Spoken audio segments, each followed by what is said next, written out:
All right, welcome to today's edition of Pipeline Things. Our guest, it's quite possible to say, began working in the industry before many of you who are listening were born. He is an esteemed member, contributed significant amounts to much of the, documents, foundations that serve as guidance and even some of the regulations that fit in our industry today. As he comes on to talk about risk, PIR, where that came from, and really maybe what we should be doing as operators, and even looking forward to the impacts and what does PIR look like for hydrogen and CO2. I think it's a great episode. Thank you for joining us on today's edition of Pipeline Things.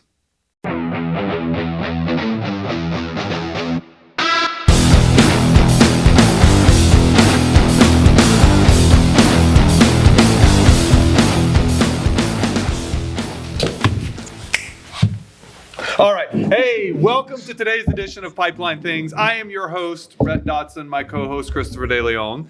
As you can see, if you're on the video, you can tell that things look a little bit different. We're in headsets, and that's because we're actually going to be doing a virtual guest today. Yeah. Really excited about that particular virtual guest and when he comes on.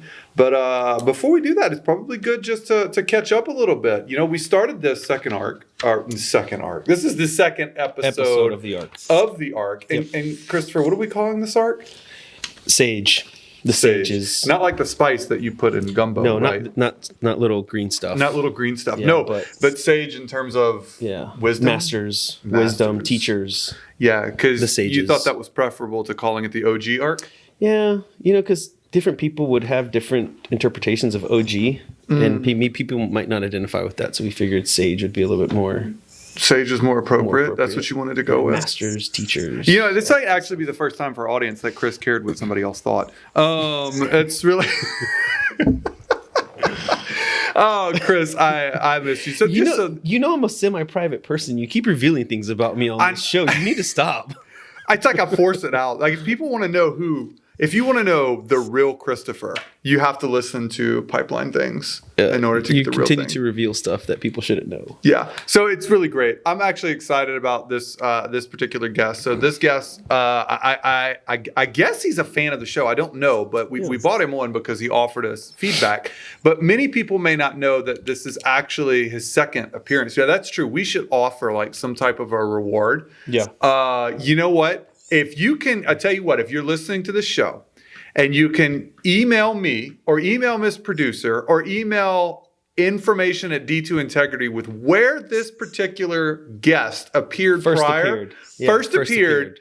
we will send you something. Don't overcommit. No, the one of the D2I branded Yeti cups. Oh, you know who does that, right? Yeah. No, I do. But no, this is one of the nice ones. And I'm not saying theirs are nice, but that's the only thing I have in hand, right? Our podcast does have video, and the other person's podcast does not have video. Man. So they may give Yetis, but we give nice Yetis, apparently.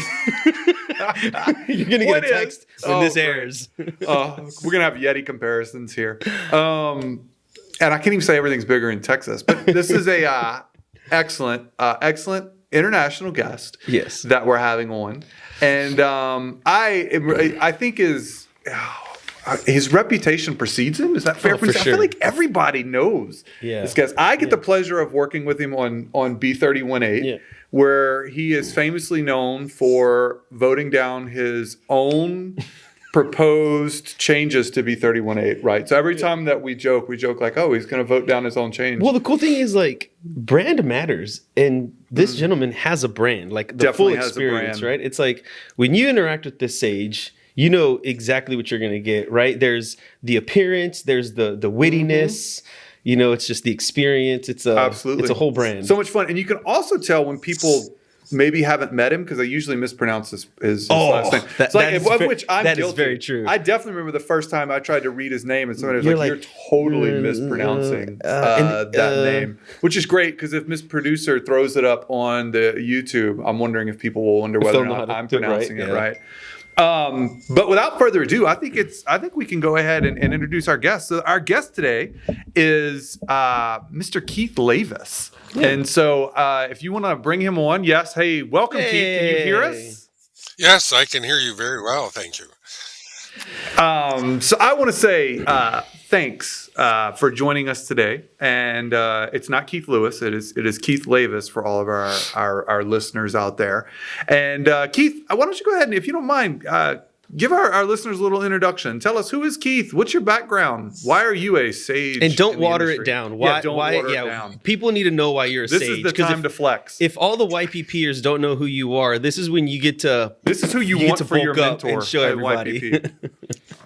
So I could start with just the last 30 years, which goes back to risk assessment, right? Well, I won't go back 50. Yeah, that's your first flex. Bonus points. I'm only going to go back 30 years. I've been working longer than most of you have been alive. Yeah, so we're going to start on just 2 times longer than you've been in the industry. So that's where we'll cut this off. So back in the early 90s is when I started to do risk assessment. Okay, and a number of us built the first one for what's now TC Energy. And at that point in time, I also sat on the PipeSafe committee and also Pyramid, which was the CFR one. The good part about PipeSafe is we got to blew a 36-inch pipeline up twice and take all kinds of readings and things because we needed to calibrate the thermal radiation. And it turned out you there because I actually saw that slide. I want the listeners to appreciate that is a true full-scale test. Like, it looked like a small mushroom cloud in the picture. So this was a full-scale test of a 36-inch. How much gas, not air gas, natural gas. Like, what was the scope of that test, if you don't mind? Well, one end of that line was plugged into Edmonton, and the other end was plugged into Chicago. So, that's awesome. So just for some perspective. Yeah, but we did have shut-off valves 5 miles from each end, so we could terminate it pretty quickly. So, but yeah, that was a big test. 2 of them, yeah. But anyway, I'm sorry. I interrupted you, Keith, because I wanted to ask you about that on that slide you said. So, but going back, keep going. So 30 years ago, you started with Risk and TC Energy. Early 90s. Early 90s. And then I defected to the United States. And I started to work for GRI. And part of that was to begin to build the background for B318S. So about 97, RESPA, which is now called FEMSA, and GTI and the pipeline industry started to have meetings about the things we needed to have to support B318S. And if you look in the back in 14, you'll see a whole variety of GTI or GRI projects that we did to support B318S to do the technology end of it, right? And so that all came together. I think we wrote the first one in 2001, and that was the green covered one, and then 2002 was the first update, and then we had another update in 2004. By the time of 2004, I had added in all the DA stuff. One of the problems we had, we needed to find a home to put in direct assessment, and NACE wasn't quite ready yet, so we stuck it in the background S.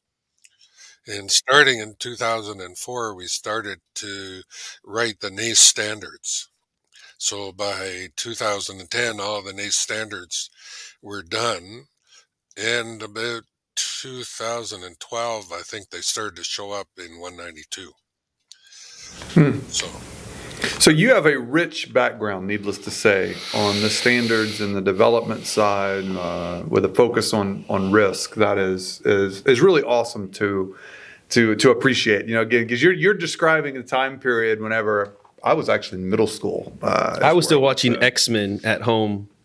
Well, wait, playing soccer. I was watching X-Men in middle school. He said early 90s. I was in elementary. Oh, okay. So anyway, but Keith, I do want to, again, thank you for joining us and give a little context to why specifically or how we ended up with you here and bring a little focus We did an episode on our failure file series related to Sissonville and the advent of MCAs, really kind of the expansion of regulatory consequence areas from just high consequence to moderate.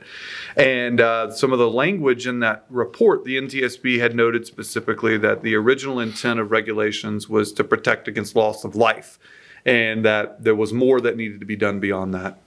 And in response to that episode, you sent me an email with a bunch of background. And I said this would make a fantastic episode, which is how we find ourselves here talking to you.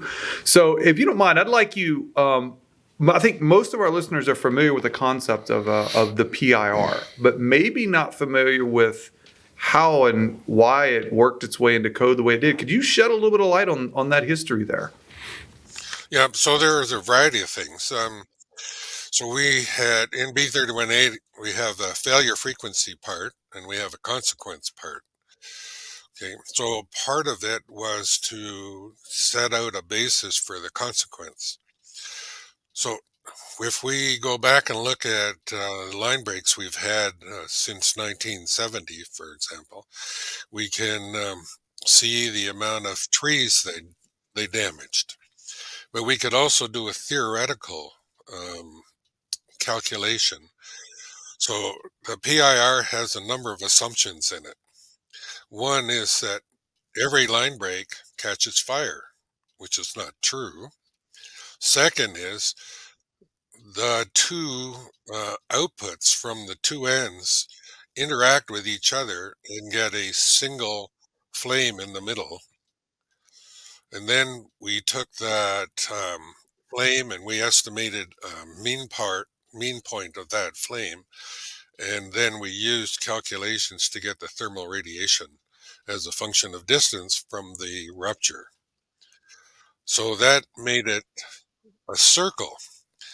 But if you notice, many of these burn areas look more like dog bones. So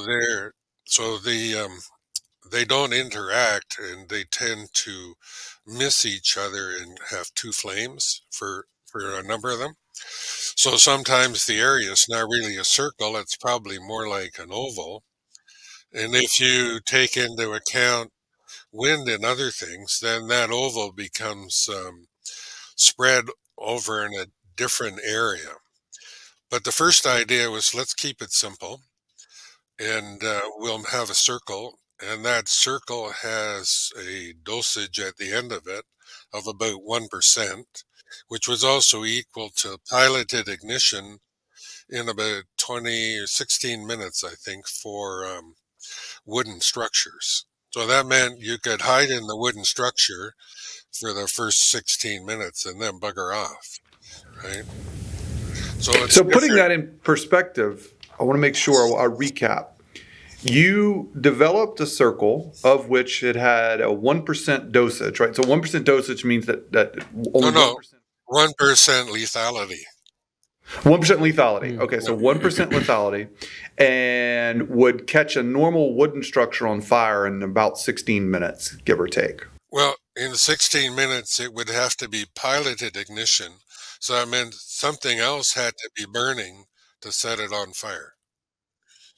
Okay, so that's a wooden building because we wanted to have some shelter for people as well. Right, but it doesn't guarantee. I mean, I think an important thing you're stating is that this doesn't guarantee you wouldn't have damage outside of the PIR.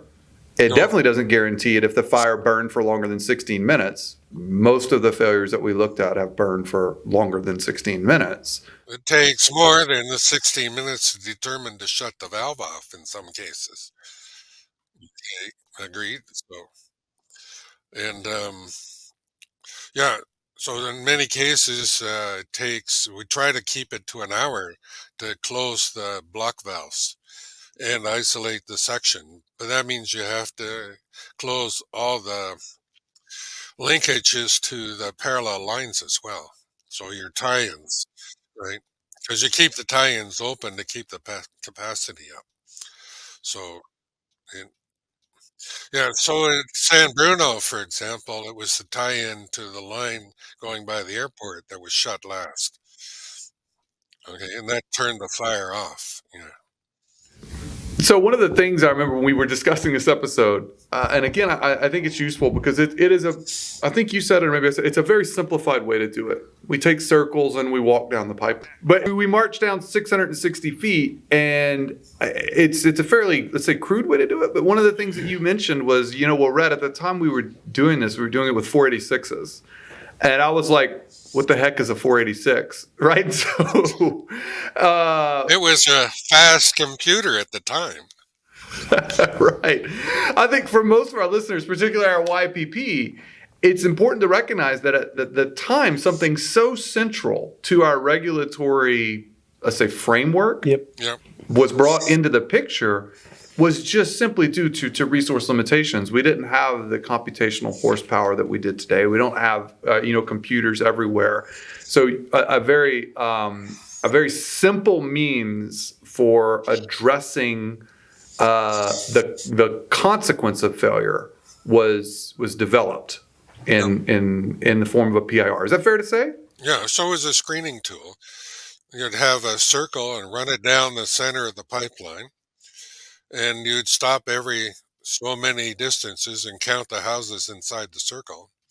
And if they exceeded 20, then you went to the downstream, the upstream radius where it intersected the pipe, and that was the beginning of your HCA. And then you kept going until you ran out, the houses dropped below 20, and then you went to the downstream end, right? So you got an extra R on either end from the center points.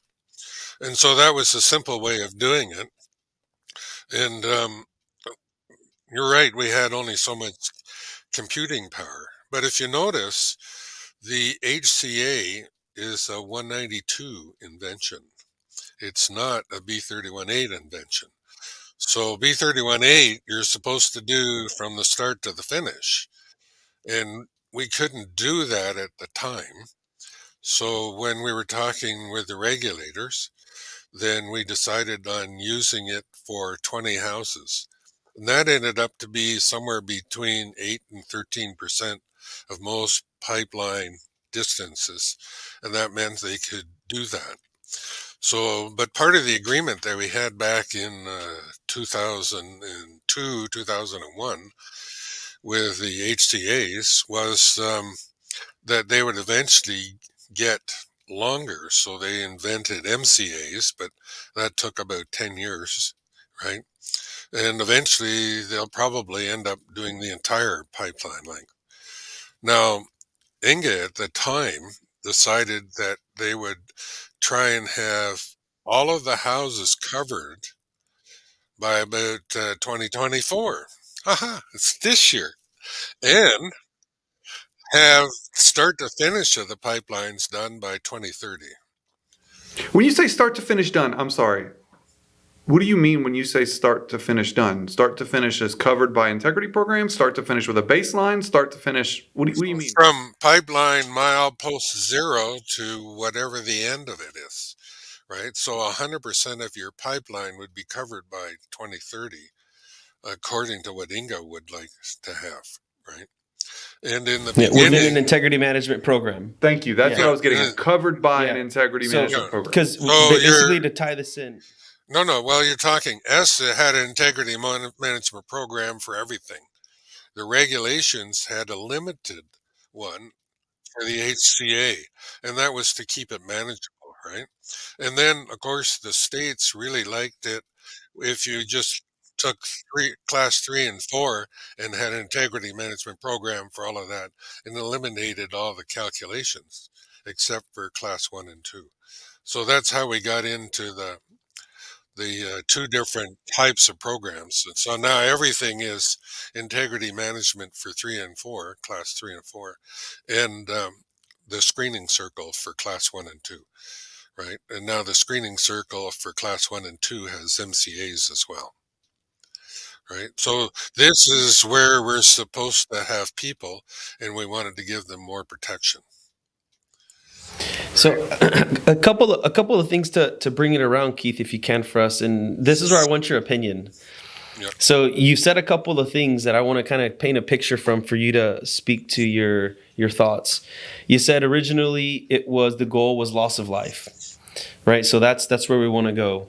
But we can't get there from the jump. And so we put this, as an industry, we put this plan in place, right? And it started with PIRs, and then PIRs drive or are part of how we're understanding consequence, right? It's part of risk management, right? So failure frequency and consequence. You address consequence by PIR.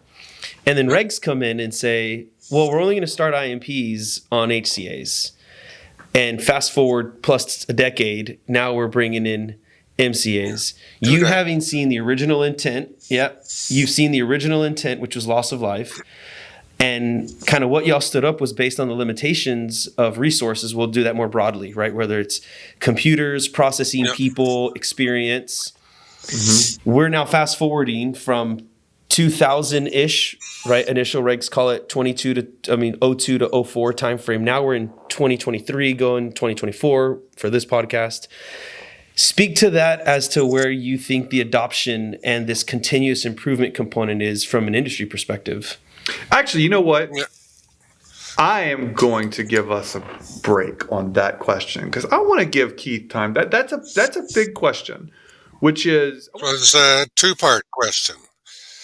It was a two-part question, and we're going to address both parts, Keith, right after we take a quick break. Hang on, and we'll be right back with Pipeline Things.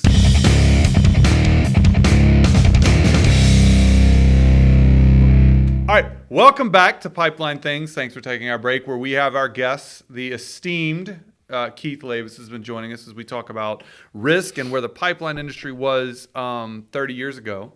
So we left on a cliffhanger, and I wanted to do it intentionally because I thought it was a good place to take a break. But Chris, you asked a question. Yeah. And I'd like you to repeat that question again. Sure. Even though Mr. Leewis has had plenty of time to think about it. Yeah. Give me more time to think about it. No worries. So the question is, obviously you've been doing this for a long time, and there was a goal that was set at some point, right? Let's call it early 2000s when you guys were putting 8S together, right? Let's fast forward. It's at least 20 years. And with the idea of it being, the goal being, preventing loss of life, you had an approach that was developed with the resources you had available at the time. But we all know that resources are incredibly evolved since and much more advanced. But we're still using a lot of the same tools. And we've seen even regulation lag in a similar fashion.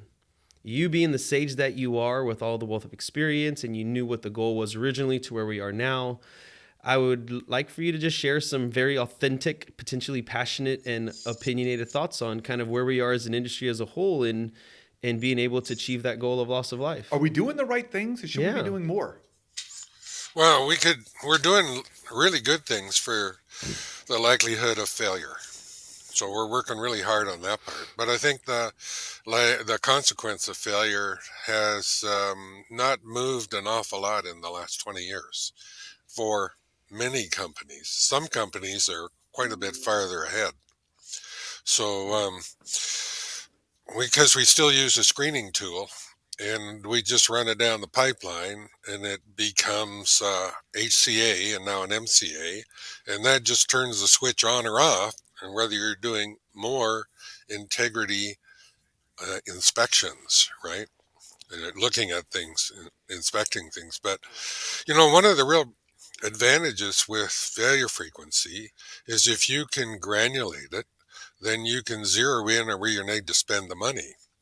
If we granulate the consequences as well, then we could narrow down where we need to spend the money as well.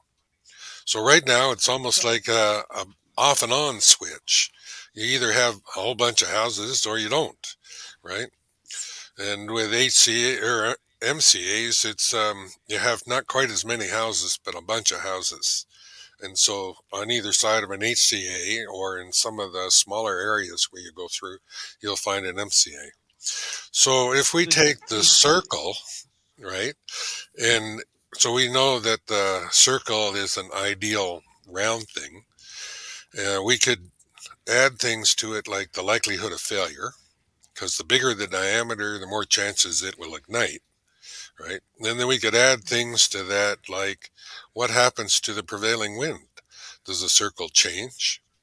The other thing we could do is we could make it into a target symbol.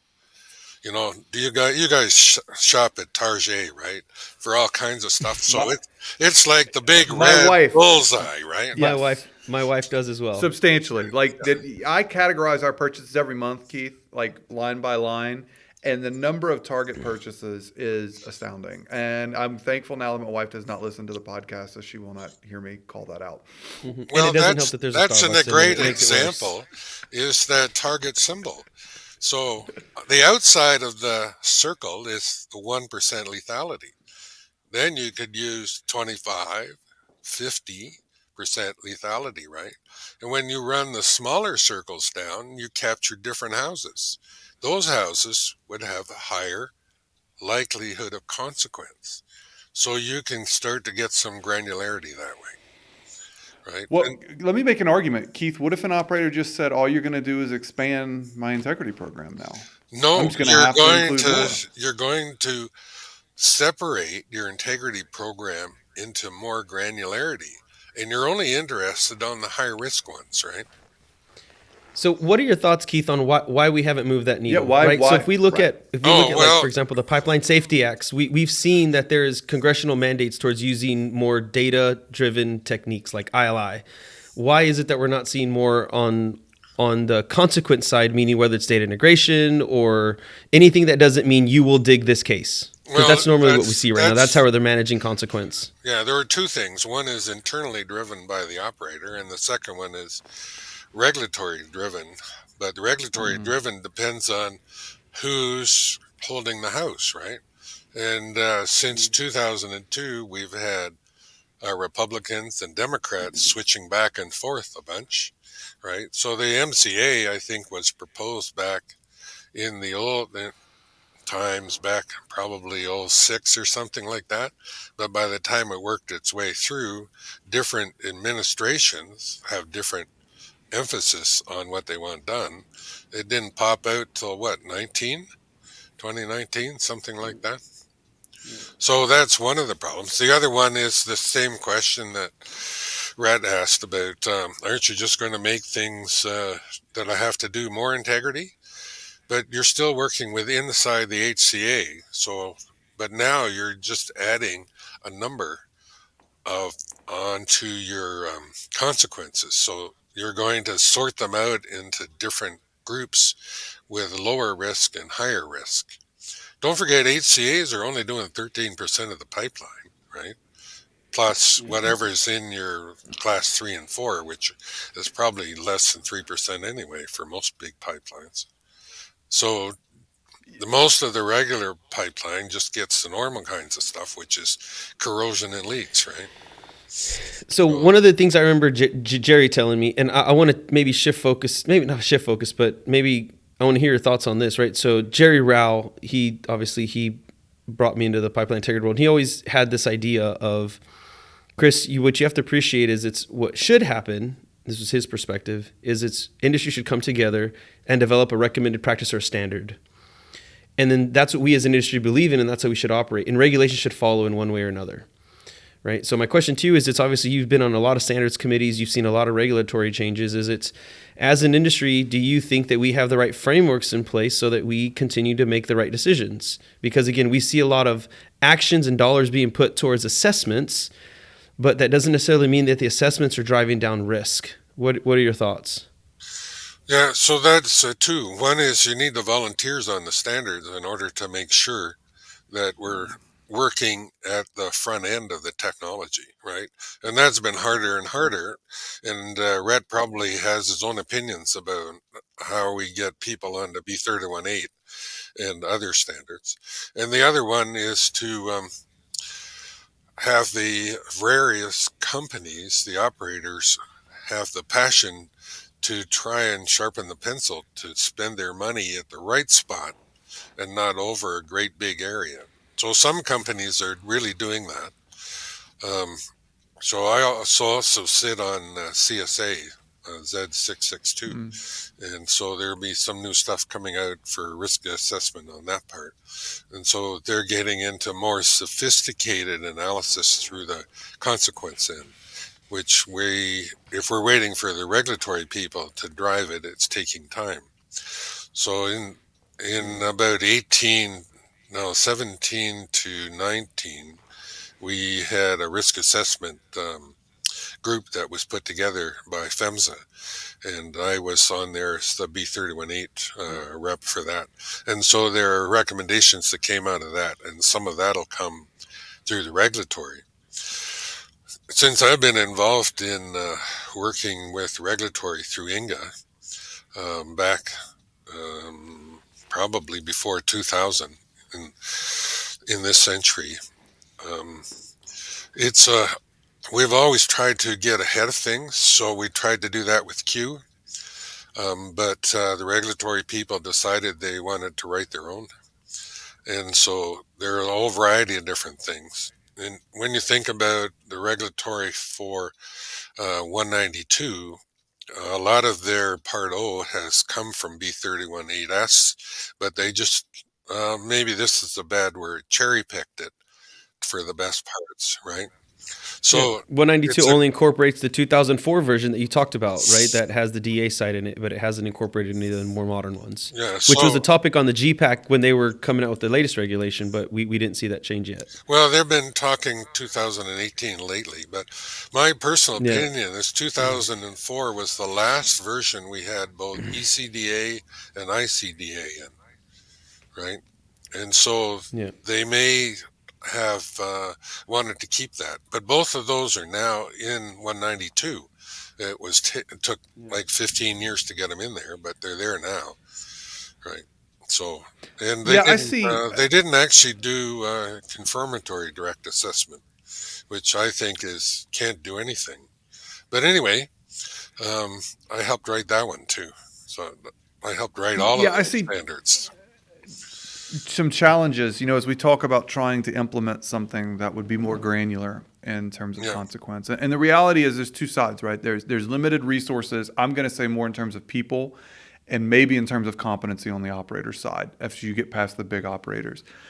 And then I also think that from a regulatory perspective, I think, Keith, the regulators like the on-off switch. It tells them where they need to look and where they don't need to look. I think that's when you good talk for about audits. Prescriptive regulation. What's that? It's good for audits.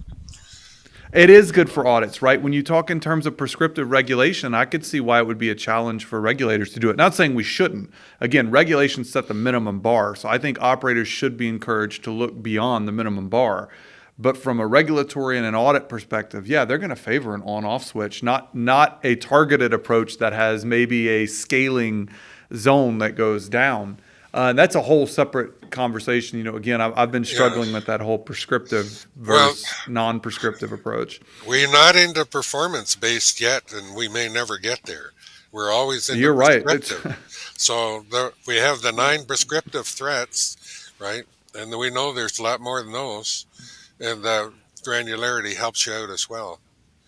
So so there's a variety of things that we could talk about. Can I make a plug? Because you talked about software. So if you wanted to do software for consequences, then there are 2 companies I've kind of worked with.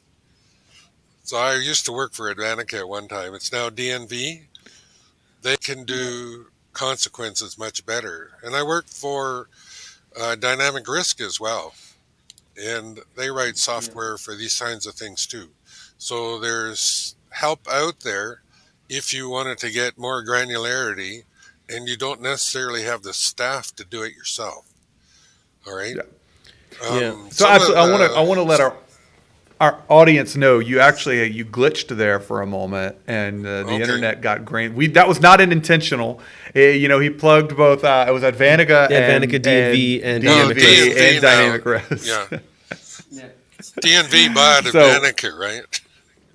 Yeah, Keith. I actually, as we move towards the close of the podcast, I want to ask you what your thoughts are. Like PIR, it's been a great conversation as it pertains to natural gas, but we know a lot of the conversation in the industry is not around natural gas anymore. It's around CO2 and hydrogen. And what are your thoughts on this PIR-based, non-granular? if we're trying to take the current methods we have and apply them to CO2 and hydrogen, what does this create? What do you think? Well, for hydrogen, you can use the PIR. Recent work indicates that the thermal radiation from a hydrogen is about the same as methane. And if you go back to the earlier TNO reports, it sounded like it was about half or 60%. But it turns out with the recent work that it's not that, it's higher. So it'll be about the same. So you could use the PIR screening tool for hydrogen.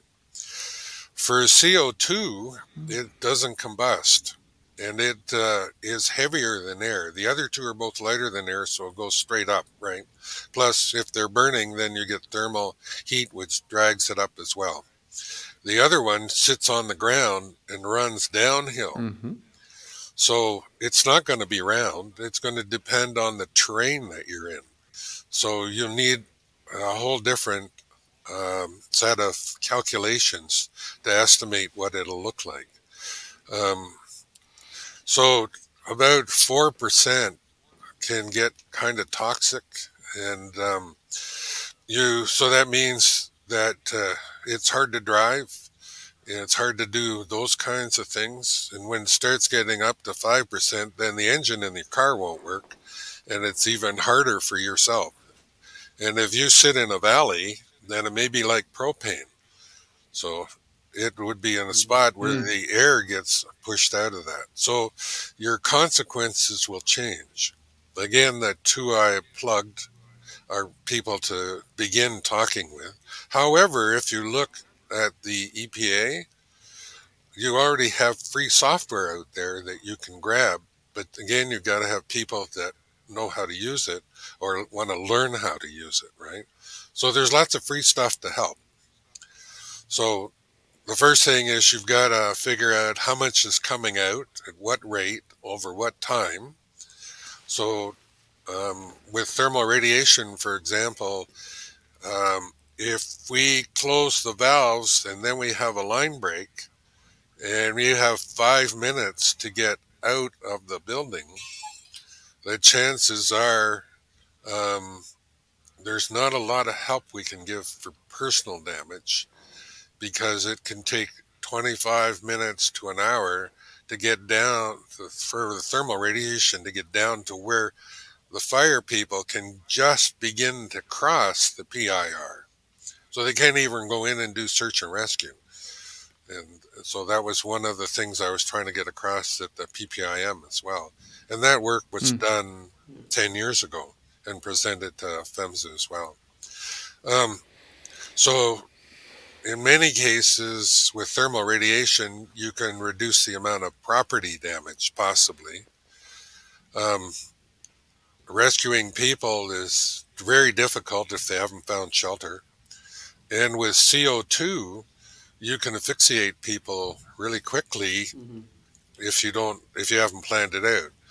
And that's why it's really important to do your homework ahead of time and then talk to your internal emergency response and also the fire and police, because they're going to be in control.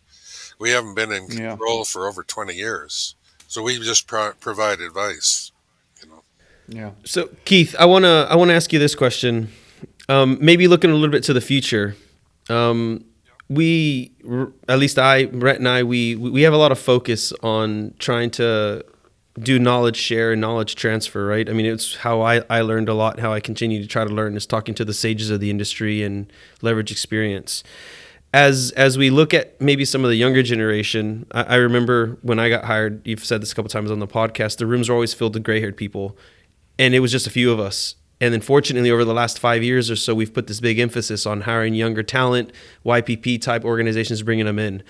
Assuming we have some younger generation or some younger people who are in pipelines trying to do a good job, what's the message you would give to them directly, right? Taking at least 30 years of your experience, right? And seeing how standards developments happen, how codes implemented, how operators are making decisions. what words do you give some of the younger generation that may be listening to this message? Moments with the Sage, brought to you by Pipeline Things. Yes. So the best thing is what you've been talking about all along, is do the monitoring and get ahead of problems, right? So that we don't end up with ruptures. If we want to talk about ruptures, and this is that, because now you've got a big problem, right? Then you probably need to invest some more time in figuring out the consequences and how you can stay ahead of that, right? But the whole idea is integrity management is the best way to prevent failures. Keep the product inside the pipeline, right? If you can do that, because we didn't, 30 years ago, we didn't have the same kind of ILI we have now. We also have magnetometers and things that you can take over the line. You can find stress peaks, things of this nature as well. Plus, our CP is so much better these days, right? For corrosion, and corrosion's been a major problem ever since the day one. So the best idea to prevent problem is stay ahead of your maintenance. And leak detection now. So we have two types of leak detection. We have the Breathe 31.8, which is if it bubbles, you're in troubles. And now we have, that was bad, eh? And we have EPA, which is down to parts per million now, kind of thing, right? So in most cases, we're interested in finding spots where the wall is thin enough that the product is getting out, right? Yeah. And now we can do it with aircraft and stuff with spectral, looking at different wavelengths of light in order to pick up different kinds of oils and gases and things of that nature as well. If you had an opportunity to listen to this podcast, and if you have not met Mr. Keith Leewis, next time you see him, go shake his hand and start a conversation. He might not appreciate that, but do yourself a favor. Go meet Keith Leewis, shake his hand. Thanks. Well, fantastic. I think that's a great wrap up to the show. I want to say thanks for joining us, Keith, and for all of the, a rich history, and you've given a lot to the pipeline industry. So yeah, thank you. Thanks for joining us, and thanks for sharing us. I don't think this will be the last time we'll talk to you, because I think we'll pick up this conversation in different forms. Yeah. Have you noticed that some of the sages of the industry, they come on the podcast one way or another uninvited, and then we invite them? Yeah, I feel like there's a trend going on here. And now he's fought his way on. I mean, we'll have to just keep having him on. There are other regulations I'm sure we need to talk about. Well, I'm always happy, especially to talk to young pipeliners, right? Because that's how information gets exchanged. And PPIM is a really good one. IPC is another good one coming up as well in September this year. Though we don't get that many people coming up from down south. So there are other opportunities as well. Absolutely. But just buttonhole me, and I'm always willing to talk, right? I have opinions. All right. You have opinions. Yes, and somebody will have to sort through them, right? Well, fantastic. Well, I just want to say thank you. And, I think that's going to wrap it up. So thank you all for joining us on this episode of Pipeline Things. I'm your host, Rhett Dotson, and we will be back in 2 weeks with a different sage. Looking forward to it. Thanks. See you again in the future. Be safe. Take care.